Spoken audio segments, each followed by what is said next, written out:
700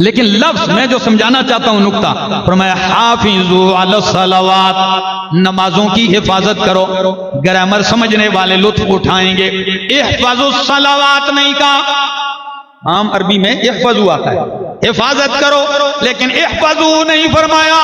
حافظوا باب مفعول ہے، حافظ یحافظ محافظتن، باب مفعول میں اشتراک میں الجانبین ہوتا ہے۔ پیغمبر کا قرآن، اللہ کا قرآن بتلاتا ہے حافظوا علی الصلوات، او لوگو تم نماز کی حفاظت کرو، قبر برزخ اور آخرت میں نماز تمہاری حفاظت کرے گی۔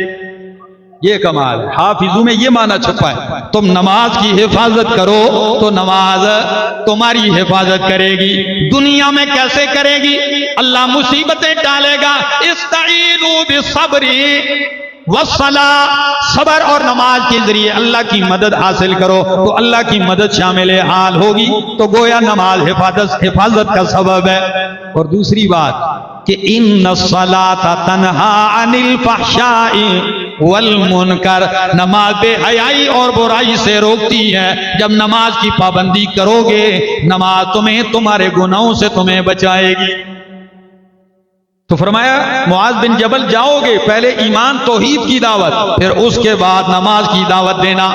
میرے سننے والوں آئیے ذرا حدیث سن لیجئے، نماز کیا ہے۔ جب آپ وضو کرتے ہیں، ترمذی کی حدیث ہے، عن النبی صلی اللہ علیہ وسلم قال، نبی علیہ السلام نے فرمایا ما منکم من احد یتوضأ فیسبغ الوضوء، تم میں سے جو کوئی بھی وضو کرے، فیسبغ الوضوء، پھر پوری طرح وضو کرے، اس میں کمی کوتاہی نہ آنے دے، اور وضو کر لینے کے بعد ثم یقول، پھر وضو کے بعد کہے اشہد ان لا الہ الا اللہ وحدہ لا شریک لہ واشہد ان محمدا عبدہ ورسولہ اللہم اجعلنی من التوابین واجعلنی من المتطہرین۔ جب یہ دعا پڑھتا ہے وضو کے بعد تو نبی علیہ السلام نے فرمایا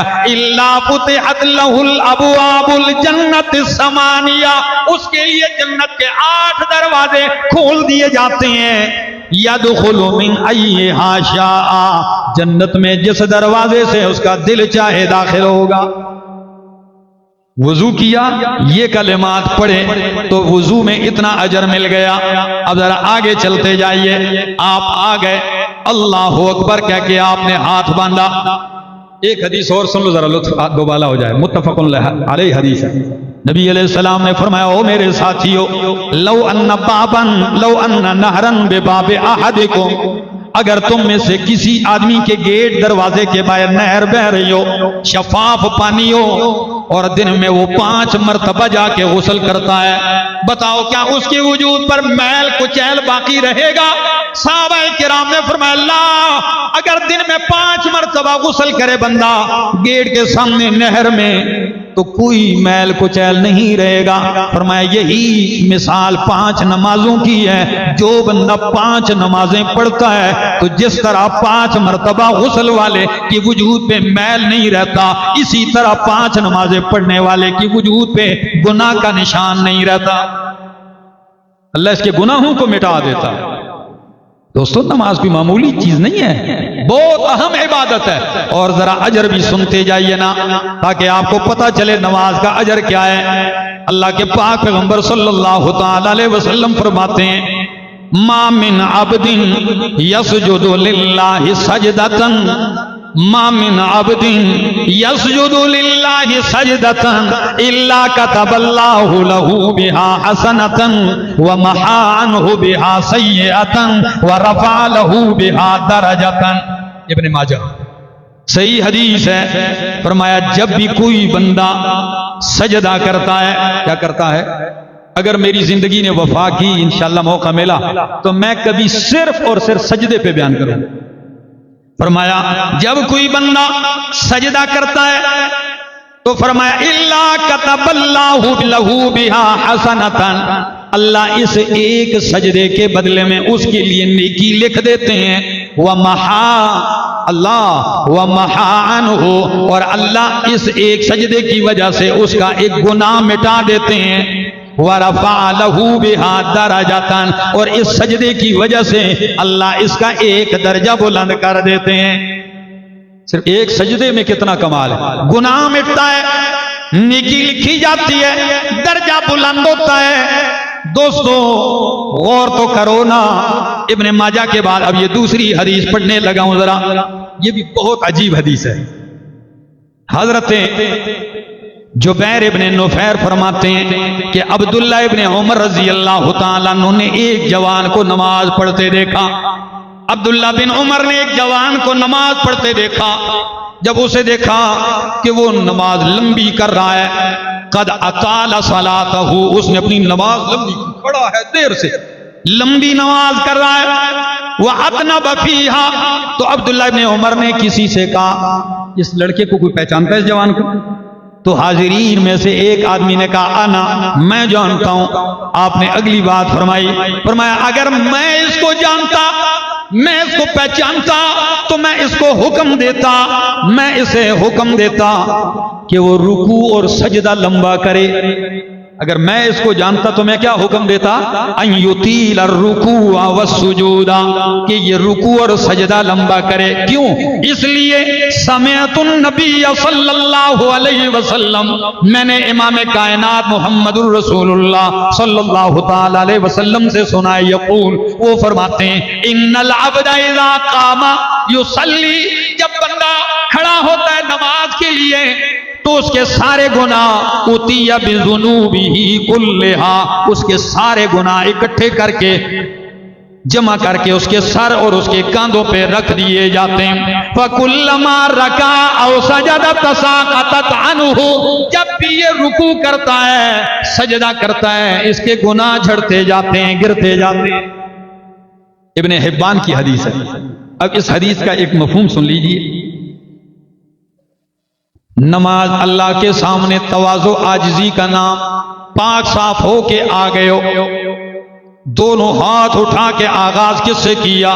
اللہ اکبر، اے اکبر من کل شیء، اللہ ہر چیز سے، ہر کسی سے بڑا ہے۔ یہ جملہ کہہ کے رب کی حمد شروع کرتا ہے۔ جب اللہ اکبر کہتا ہے تو اشارہ ہے کہ اللہ میں بھی بڑا نہیں، تیرے سوا کوئی بڑا نہیں، تو سب سے بڑا ہے۔ پھر ہاتھ باندھتا ہے تو کسی کے سامنے ہاتھ باندھنا عاجزی ہے، کیا ہے؟ یہ عاجزی ہے۔ اور پھر جب عاجزی بڑھتی جا رہی ہے، بڑھتی جا رہی ہے، کیونکہ یہ رب کی تعریفیں فاتحہ میں کرتا ہے تو فوراً رکوع میں چلا جاتا ہے۔ قیام سے رکوع میں عاجزی زیادہ ہے کہ جھک جاتا ہے، کیونکہ جھک جانا بہت بڑی عاجزی ہے۔ جب یہ جھک جاتا ہے تو پھر آخری لمحے پہ جب اٹھتا ہے رکوع سے تو اپنے وجود کا سب سے بلند حصہ ماتھا، سر، یہ زمین کے پست حصے پہ رکھ کے بتا دیتا ہے اللہ میرے سب سے بلند حصہ اپنی پیشانی زمین پہ رکھ کے بتا دیا، اللہ کے حد درجہ عاجزیوں کا، تواضع کا لائق اور حقدار کون ہے کہ عاجزی اسی کے سامنے کی جائے۔ اللہ تیرے سامنے عاجز۔ اور حدیث میں بھی آتا ہے کہ بندہ جتنا سجدے میں رب کے قریب ہوتا ہے اتنا کسی اور ذریعے سے نہیں قریب ہوتا۔ تو نماز کا حکم دیجئے میرا پیغمبر ان کو کہ نماز پڑھیں۔ حضرت معاذ بن جبل کو حکم دیا کہ ان کو نماز کا حکم دے۔ تیسری بات فرمایا فَإِذَا فَعَلُوا، توحید بھی ہو گئی، نماز پہ بھی آ گئے، جب یہ کام کرنے لگے تو فَأَخْبِرُهُمْ أَنَّ اللَّهَ فَرَضَ عَلَيْهِمْ زَكَاةً، پھر ان کو بتا کہ اللہ نے ان پہ زکوٰۃ فرض کی ہے۔ کیا فرض کی ہے؟ ہاں، قرآن سارا پڑھو کہ اقیموا الصلاۃ وآتوا الزکاۃ، ساتھ زکوٰۃ کا بھی حکم ہے تو زکوٰۃ دینے کا حکم دیجئے۔ زکوٰۃ بھی فریضہ ہے، یہ کوئی نفلی چیز نہیں ہے، زکوٰۃ دینا کیا ہے؟ فرض ہے۔ نہیں دے گا گناہ کبیرہ کا مرتکب ہوگا، اور اگر انکار کرے گا کفر ہے۔ تو زکوٰۃ کا حکم دیجئے۔ زکوٰۃ کیا ہے؟ فرمایا تؤخذ من اغنیائہم وترد علی فقرائہم، وہ ان کے مالداروں سے لی جائے گی اور ان کے فقیروں پہ لوٹائی جائے گی۔ کیا کمال ہے خدا کی قسم! امیروں سے لی جائے گی اور غریبوں پہ تقسیم کی جائے گی۔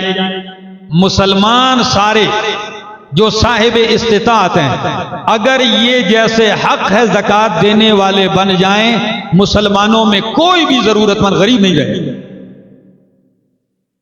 لیکن مصیبت یہ ہے کہ ہماری کوشش ہے ہم زکوٰۃ سے کیا ہو جائیں۔ زکوٰۃ کے دنوں میں کسی مولوی سے پوچھتے ہیں کہ بچنے کا طریقہ کیا ہے۔ ایک سنہرا میرا جاننے والا تھا، میں اس کے پاس گیا، کہتا ہے جی میں یہ ٹھیک کرتا ہوں۔ میں نے کہا کیا ٹھیک کرتے ہو؟ کہتے ہیں جی بس میں پیسہ سال گزرنے ہی نہیں دیتا ہوں، زمین خریدتا ہوں۔ ہاں کہتا ہے جی زمین خریدتے جاتا ہوں تو زمین پر تو پھر زکوٰۃ نہیں ہے، کہتے بس وہ لیتا جاتا ہوں۔ میں نے کہا واہ بھائی۔ اور کئی لوگ بچنے کا طریقہ کیا کہتے، سال گزرنے ہی نہیں دیتے۔ خاوند سال گزرنے سے پہلے سارا مال بیوی کو کہتا ہے یہ تیرا تحفہ ہے، بیوی کو تحفہ دے دیتے۔ اب اس پہ زکوٰۃ کب فرض ہوگی؟ جب سال پورا ہوگا۔ وہ سال ختم ہونے سے پہلے خاوند کو کہتی ہے یہ میری طرف سے تیرا تحفہ ہے۔ واہ بھائی، آپ نے کیا سمجھ رکھا ہے اللہ کو؟ میرے دوستو، دیتا بھی اللہ ہے اور لیتا بھی اللہ ہے۔ وہ رات کے ایک لمحے میں جب زلزلہ آیا تھا تو صبح میں گیا تھا زلزلے کے علاقوں میں، جو رات کو کروڑوں پتی تھا نا، تو صبح ہوتے وہ خاک چھان رہا تھا۔ وہ امدادی فنڈ سے بسکٹ کھانے کے لیے نہیں مل رہے، اور اگر دو گے تو اللہ کا وعدہ ہے میں بڑا چڑھا کے دوں گا۔ تو فرمایا ان کو حکم دے زکوٰۃ دینے کا، وَإِذَا أَطَاعُوا فَخُذْ مِنْهُمْ، اور اگر وہ مان جائیں تو اے معاذ بن جبل تو حاکم ہے، تو ان سے زکوٰۃ لے اور بیت المال میں جمع کر، اور بیت المال سے پھر غریبوں محتاجوں پہ کیا ہوگا؟ تقسیم ہوگا۔